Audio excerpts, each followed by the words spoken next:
Les amis, bonjour, bienvenue, ça faisait longtemps qu'on ne s'était pas retrouvés, et aujourd'hui il faut qu'on parle, faut qu'on discute, parce que là, il se passe des choses qui nous dépassent, en fait.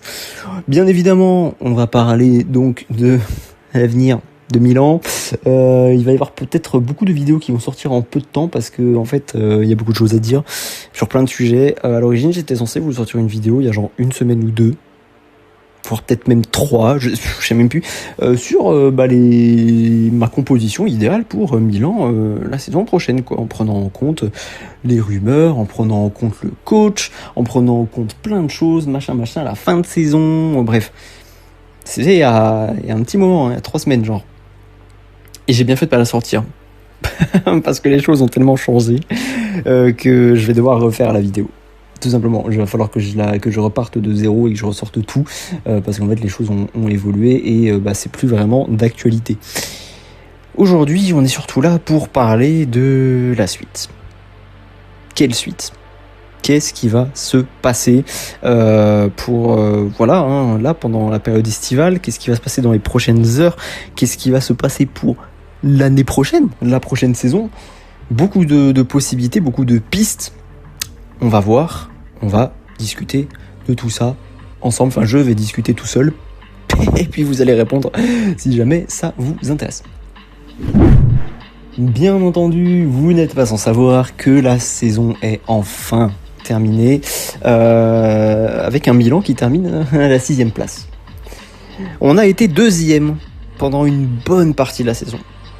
À un moment donné, on avait même été premier, je crois, si je dis pas de conneries. Ça n'a pas duré. Non, à un moment donné, on l'a été. On a été dans le top 4 quasiment toute la saison. Et à un moment donné, on a perdu un match.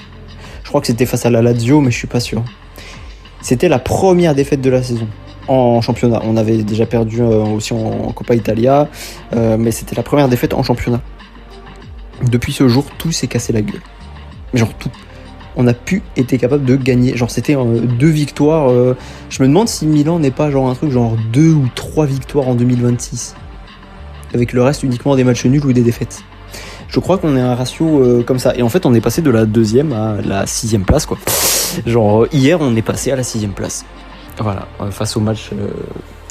durant le match face à Cagliari.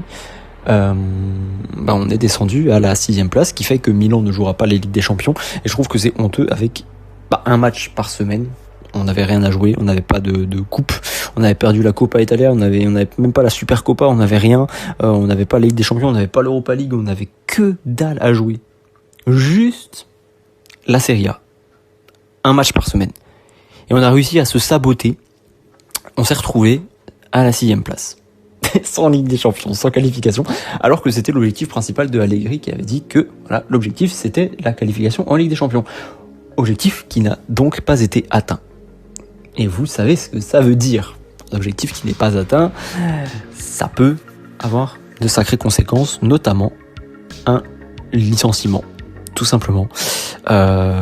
Et c'est probablement ce qui va se passer pour notre cher Massimiliano Allegri, qui devrait probablement être licencié au vu des rumeurs. Nous sommes à l'heure actuelle où je fais cette petite enregistrement le 25, on est le lendemain du coup de la défaite finale, concrètement, voilà. On est le 25 et il est 15h30, ce qui fait qu'il y a encore des choses qui vont peut-être arriver d'ici à ce que je sorte la vidéo. Si jamais c'est plus à jour, voilà, n'en tenez pas compte, mais ça peut arriver. Dans la matinée, il y a eu donc une sacrée réunion qui a eu lieu à Milan avec Greg Cardinal, Zlatan, avec Monchada, avec Forlani, avec toute la clique, quoi, toute la clique, et Allegri, je crois aussi. Apparemment, d'après mes sources, il s'avérait que monsieur Dieu Zlatan devrait normalement choisir le prochain directeur sportif. Iglitare devrait donc normalement s'en aller, ce qui est un peu con parce que c'est le seul qui a bien taffé cette année. Il est arrivé, il a ramené pas mal de bons joueurs. Tu ramènes Ricci, tu ramènes Yachari, tu ramènes Rabiot. Il y a quand même eu de bons trucs. Tu ramènes De Winter, machin. Enfin, fallait. Rabiot, ok, tu peux comprendre, mais fallait penser par exemple à Connie de Winter. Se dire, vas-y, lui, on va le ramener, il va faire du bien. Effectivement, ça, il a fait du bien. C'est des joueurs comme ça, il faut y penser. Après, il y a eu aussi des moins bons coups. Je pense par exemple à Nkunku, je pense par exemple à Fulkrug, même si voilà, il y a eu quelques matchs où tu te dis, bon bah heureusement qu'ils étaient là. Hein. D'ailleurs, le match dernier, non pas celui face à Cagliari, celui de la semaine encore avant, je sais même plus contre qui on avait joué, tellement ça me... J'étais même plus attentif. J'ai mon compte TikTok où je faisais mon débrief post-match à chaque fois. Je n'ai pas réouvert le compte depuis peut-être 2 mois, 3 mois. Parce que j'ai perdu en fait cette envie de parler du club. C'est d'ailleurs pour ça qu'il n'y avait plus non plus beaucoup de vidéos ici. Nkunku était rentré et depuis, son entrée en jeu a fait du bien. Donc Nkunku, je suis un peu mitigé en fait. C'est vraiment, j'arrive pas à me prononcer. Et t'as quand même ramené du bon monde et t'as ramené du monde un petit peu moins, voilà quoi, comme on a pu dire. T'as des mecs comme Atekame aussi, où c'est assez mitigé, où tu te dis des fois, bon bah il est là, il te met son but et tout, tu te dis bon bah heureusement qu'il était là, tu vois, mais tu sais très bien qu'il n'a pas le niveau pour s'imposer pour le moment, enfin voilà, c'est vraiment comme ci, comme ça. Mais il y a eu quand même des efforts, il y a eu quand même une volonté, et ça, s'il n'y avait pas eu Iglitare, on n'aurait pas eu ces recrutements-là, Rabiot ne serait pas arrivé non plus, il n'y aurait pas eu la tentative Boniface, après la tentative Boniface était bonne, si jamais il n'avait pas eu son problème au genou, parce que Boniface c'est quand même un grand joueur qui aurait fait du bien, je pense. Enfin voilà, plein de trucs différents. Et je pense que virer Iglitare n'était peut-être pas le meilleur move. Cependant, si on perd Iglitare et qu'on en profite pour perdre Manchada, qu'on en profite pour perdre Furlani, tout ça, ok, vas-y, tu vois. Quitte à ce que les 3 s'en aillent, au moins les 3 s'en vont. S'il faut que Iglitare reste et que les autres restent, je préfère perdre Iglitare au pire, et puis voilà quoi. Parce que j'ai pas envie de me coltiner encore les autres clowns qui ont fait de la merde. Manchada qui d'ailleurs est approché par l'OGC Nice, voilà, pour le scouting globalement. Donc il devrait normalement s'en aller, sachant qu'il y a déjà une approche, etc. Furlani devrait dégager également, et donc ce serait au rôle de Zlatan de recruter le prochain, on va dire, directeur sportif, tandis que Cardinal, etc. vont s'occuper du prochain coach. La partie direction est terminée, grosse refonte, voilà, on va repartir sur des bonnes bases avec uniquement, normalement, Zlatan et Cardinal qui devront rester, et les autres devront changer.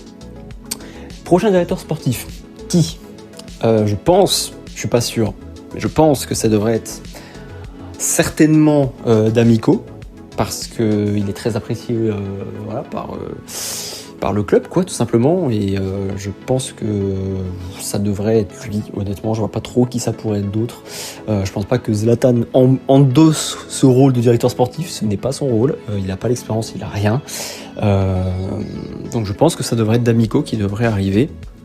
Ancien du coup directeur sportif de l'Atalanta, voilà, mitigé parce que il y a eu quand même de bons recrutements, il y a eu des choses un petit peu moins bonnes. Après voilà, il y a plein de choses à prendre en compte, c'est qu'un recrutement pour l'Atalanta, un recrutement pour l'AC Milan, tu as un point de vue un petit peu différent, tu sais que le club n'a pas les mêmes finances, tu sais que le club n'a pas les mêmes objectifs, que tu peux pas recruter, tu peux te permettre de faire des gros recrutements avec un club, et même si tu as la volonté de faire des gros recrutements avec un autre club, tu sais que tu peux pas parce que tu es limité. Donc peut-être que D'Amico pourrait faire des bons recrutements avec Milan, chose qu'il ne peut pas faire avec l'Atalanta parce que il est un peu plus limité.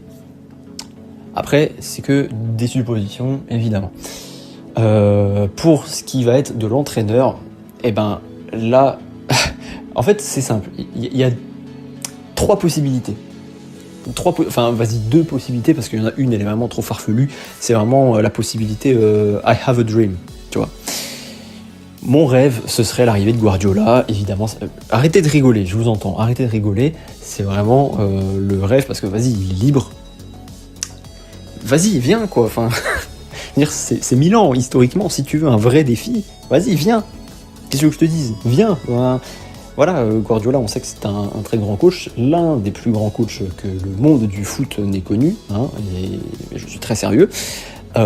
S'il veut un vrai défi, s'il veut relever quelque chose de nouveau, il faut qu'il vienne à Milan. Voilà, et la Serie A pourrait enfin essayer de reprendre un petit peu du terrain, etc. Moi, je pense que ce serait la meilleure solution, mais comme j'ai dit, c'est I have a dream, ça n'arrivera pas. Guardiola ne viendra pas à Milan. La question c'est où est-ce qu'il ira. Bon, ça je sais pas, ça c'est un autre sujet. Ça ne nous concerne pas. Mais il est libre. La majorité des gros clubs, on va dire, ont fait un petit peu une refonte. Le Real, ils ont chopé Mourinho.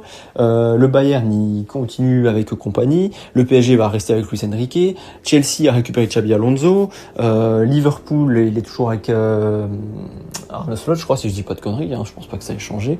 Je pense pas d'ailleurs que Guardiola va rester en Angleterre. Ça m'étonnerait. Je pense que si jamais il va exercer, c'est pour aller exercer ailleurs. Je pense pas que avec toutes les années qu'il a fait à City, il reste en Angleterre pour exercer chez un concurrent direct. Ça m'étonnerait. Donc je pense qu'il ira dans un autre championnat. Le Barça, je pense qu'ils vont continuer avec Hansi Flick. Il n'y a pas de raison qu'il s'en aille. En soi, le terrain est ouvert à Milan. Parce que Allegri va très probablement... Enfin après c'est que des suppositions parce que pour l'instant il n'y a rien d'officiel, mais Allegri va très probablement dégager. Donc voilà, en soi, pourquoi pas. Petit aparté très rapide, juste pour vous dire que l'heure où j'enregistre ça, donc nous sommes 3 heures à peu près après l'enregistrement de l'audio de la vidéo, ils sont tous virés, voilà, il n'y en a pas un qui reste. Fourlani est officiellement dégagé, Monchada c'est pareil, Allegri c'est pareil, Iglitare c'est pareil, ils sont tous dehors, voilà. C'était une petite interruption juste pour vous prévenir que du coup ça y est, c'est officiel, c'est fait. On va se retrouver du coup très rapidement. Allez, je rends la parole au mois du passé. C'est une possibilité. Après, c'est vraiment genre... c'est 1% de... 99% du destin, 1% de chance. C'est vraiment... voilà, ça, je pense pas. Du coup, il y a 2 autres possibilités qui sont un peu plus concrètes. La première, c'est on récupère un entraîneur un peu à la Zup, tu vois, genre un Vincenzo Italiano ou un mec encore de toute façon toujours les mêmes, des coachs libres ou pas, qui naviguent à droite à gauche et tout. Donc ça, ce serait la possibilité, un mec un peu plus classique, qui malheureusement malheureusement ou heureusement, on sait pas, peut-être que ça marchera très bien, je pense sera peut-être plus le cas. L'autre possibilité, en fait, je pense que ça va être... Comment dire ? En vrai, si on fait des statistiques, ça va être genre 49% le choix numéro 1, c'est-à-dire un coach un peu à la Italiano, ou voilà, qui navigue. 49% autre, ça sera la deuxième solution dont je vais vous parler là, et les 2% restants, ça sera un mec comme Guardiola, ou voilà. Les 49% restants, ce serait Antonio Conte, puisque comme on dit tout le temps, c'est toujours les mêmes coachs qui exercent à droite à gauche, de toute façon c'est toujours les mêmes, qui montent, qui descendent, voilà, il y en a un qui récupère ce club, l'autre récupère l'autre, enfin, voilà, c'est vraiment toujours les chaises musicales, et Antonio Conte est parti de Naples, voilà. Il a fait ses 2 ans, comme à chaque fois, il reste 2 ans dans un club puis il se casse. Antonio Conte ne reste jamais, ce qui est un petit peu dommage en soi, mais en soi maintenant il est libre, il a toujours été très apprécié du côté de la direction à Milan. Il y a 2 ans, avant qu'il rejoigne Naples, ça avait déjà émis l'hypothèse qu'il pourrait venir remplacer Pioli. Au final, on s'est tapé Fonseca, après on s'est tapé Conceição, ensuite on s'est tapé Allegri. Enfin bon, ça c'était il y a 2 ans. Maintenant, les 2 ans sont passés et peut-être que Antonio Conte pourrait être la piste, on va dire. Je pense que voilà, ça va se jouer entre un coach un peu... Faut que j'arrête de dire un coach random, c'est pas des randoms, mais vous voyez, genre un coach... qui n'a pas particulièrement de prestance ou pas particulièrement de palmarès de malade, et un Antonio Conte qui est libre et qui navigue à droite à gauche, relève un petit peu les clubs, puis après il se casse. C'est toujours comme ça de toute manière. Voilà. Au départ, je me disais un Xabi Alonso, ça pourrait être sympa en vrai, sauf qu'après il a été annoncé du côté de Chelsea et voilà, il est parti à Chelsea. Bon du coup sujet réglé. Mais avant que ça ait lieu, moi j'ai beaucoup pensé à Xabi Alonso et je m'étais dit ça pourrait être une possibilité en soi. Un peu comme à la Fabregas, un peu, vous voyez, un coach jeune avec des idées, avec un truc qu'il faut mettre en place, un projet, on va dire, sur le long terme. Et tu vois que Alonso, c'est un bon entraîneur, ce qu'il a fait à Leverkusen, etc. Même au Real, il a fait des bons trucs, il a été limogé juste parce que, il y a eu peut-être une petite période un peu de creux et qu'ils l'ont dégagé tout de suite. Alors que sur l'ensemble des matchs qu'il a fait, le ratio victoire, nul, défaite, il est vachement positif quand même. C'est pour ça que j'aurais bien voulu le voir à Milan. Peut-être plus tard, mais voilà, là je pense que ce seraient des scénarios accessibles. Voilà. Maintenant, il reste un sujet, c'est le sujet du mercato. J'avais fait ma vidéo, elle était déjà préparée, j'avais juste pas encore fait le montage, mais elle était déjà préparée et j'avais donc proposé un mercato basé sur du 3-5-2 parce que c'est la compo de Allegri, quoi. Et je me suis dit, à adapter. Allegri, à cette époque-là, quand j'ai fait ma petite vidéo, Allegri n'était pas du tout en danger, hein. La vidéo, elle date du 20 avril, précisément. C'était il y a un mois, voilà, même plus. Allegri n'était pas du tout en danger à ce moment-là. Et du coup, j'avais fait ma petite vidéo en disant, voilà, 3-5-2, on reste sur cette base-là. Il faut qu'on adapte le système. Enfin, pas adapter le système, il faut qu'on adapte les joueurs au système, parce qu'Allegri ne changera pas. Et je vous affiche l'image, tout simplement, à l'écran. Voilà la compo avec laquelle on s'était potentiellement retrouvé. Compo que j'aurais apprécié avec Nathan Ake, Gila qui serait arrivé. Alors Gila, je pense, arrivera quoi qu'il arrive en fonction, peu importe la situation, parce que c'est des joueurs qui peuvent jouer partout, que tu joues en 3 défenseurs, en 4 défenseurs, en 5 défenseurs, ça joue. Simplement. Goretzka, pareil, à voir. Je pense qu'il y a des possibilités. On avait Singo, du coup, en doublure de Selmakers. Après Selmakers, sur toutes ses prestations, en fait, il a été très bon au début de saison. Après, il s'est un peu relâché. Donc, pareil, je pense qu'à un moment donné, faut partir. Tout comme Tomori, tout comme Loftus-Cheek, tout comme Fofana, tout comme plein d'autres joueurs. On aurait eu du coup Singo en remplaçant, qui aurait pu du coup devenir titulaire. Après, le problème, c'est que si on joue pas avec des pistons, à quoi bon?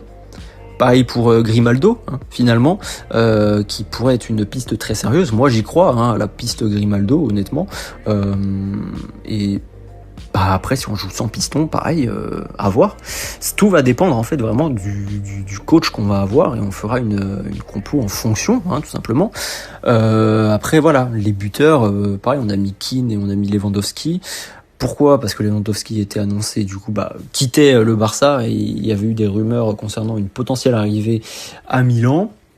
Et Keane, c'est un choix personnel, parce que c'est un joueur que j'apprécie fortement et que je verrai énormément au sein du club. Donc voilà, après le reste ça change pas trop. Rabiot, Modric, Ricci, Yachari en doublure, toujours pareil. Pavlovic de Winter qui devient titulaire. Tomori, à voir si on vend ou si on bench, mais dans tous les cas c'est plus titulaire. Maignan, ça reste. Puis après Barthélemy en doublure d'un Grimaldo qui en soi est meilleur un peu plus offensivement, mais pourrait éventuellement jouer dans une défense à 4, tout simplement. Ça pourrait fonctionner aussi. À adapter, mais ça c'était la compo avec laquelle on aurait pu se retrouver. Au niveau des ventes, etc., des départs, ça risque d'être pareil, parce qu'on va quand même dégager Stupinian, on va quand même dégager Fofana, on va quand même dégager Loftus-Cheek, Moussa, Benasser, Terracciano, Leao va partir, Chukwueze pareil, Jiménez pareil, Bondo on peut l'envoyer en prêt, Alex Jiménez a été acheté, Colombo ça dégage, il y a globalement c'est toujours pareil. Après les recrues vont être différentes en fonction évidemment du mercato. Du mercato 2, la compo. Là, on a signé hypothétiquement Lewandowski et Moïse Kean. Dans une situation où on joue en 3 attaquants, peut-être que t'en signes qu'un seul des deux, parce qu'en soi, t'as pas besoin d'en avoir 2. Si t'as déjà Camarda éventuellement qui revient, si tu gardes Nkunku, je pense que s'il faut en garder un sur tous ceux qu'on a, c'est Nkunku, par Jiménez, parce que voilà. Et puis Pulisic, on l'a pas noté parce que Joker en soi, Pulisic et Leao c'est un peu compliqué parce que c'est des ailiers et depuis le début ils jouent pas à leur poste. Pulisic a été très bon la première partie de saison, la deuxième moitié de saison il s'est complètement relâché, c'est 0 but en 2026, Pulisic on rappelle. À voir ce qu'on en fait en fait. Si on repasse dans une attaque à 3, on va dire avec 2 ailiers et un buteur, tu peux te dire on peut conserver Leao et Pulisic, est-ce qu'ils voudront rester, sachant que la compo change, le coach change, etc. Dire est-ce que ça continue ou pas, peut-être que le coach qui va arriver va jouer dans un 3-5-2 encore ou un truc comme ça, tout sera à adapter, tout sera à refaire. En tout cas, ce sont les dernières news que je peux vous apporter, que Allegri devrait s'en aller, Iglitare devrait s'en aller, toute la clique Monchada, Fourlani, tout ça, ça devrait dégager aussi. Et puis on va voir, on va suivre ça au jour le jour, j'ai envie de dire. Après, c'était comme ça un petit peu l'année dernière aussi. On savait pas trop sur quel pied danser. On savait que Allegri allait arriver à peu près à la même période. On avait déjà eu des rumeurs. On savait que Conceição n'allait pas être conservé, on savait juste pas qui allait le remplacer. Ensuite, il y a eu les rumeurs Allegri, du coup, on a pu commencer, voilà, à foutre en place des petites rumeurs Mercato 3-5-2, voir qui pourrait arriver, enfin voilà, faire notre petit bidouillage. Là, il nous manque voilà, la base, c'est-à-dire le coach. On sait juste qu'il va y avoir un gros changement. Voici mes hypothèses. Conte. Ou alors un autre coach de Serie A qui va faire le yo-yo comme d'habitude. Ou alors un mec comme Guardiola qui serait voilà, mon rêve. Mais je pense qu'à Milan, on peut toujours rêver. Le rêve n'est pas permis. Voilà. N'hésitez pas aussi à me dire, vous, dans les commentaires, ce que vous en pensez. Qui, pour vous, sera le prochain coach? Et puis, au niveau des recrues, etc., qui c'est que vous verriez. Et puis, voilà, on va se tenir au courant, de toute façon. On va voir où le monde nous mènera. Et puis, voilà, bah, écoutez, prenez soin de vous. On se tient au courant. Voilà, j'ai l'impression de finir un appel téléphonique. Je sais pas ce que je suis en train de foutre. Pensez aussi à jeter un œil sur la rubrique communauté. Régulièrement, je poste des petits trucs, voilà, éventuellement si vous voulez discuter, ou être informé de certains trucs un petit peu plus rapidement, plutôt qu'en vidéo. Donc voilà, n'hésitez pas à aller jeter un œil. Bref, on va se retrouver très rapidement. D'ici la prochaine fois, prenez soin de vous. Je vous fais des bisous et je vous dis à très vite.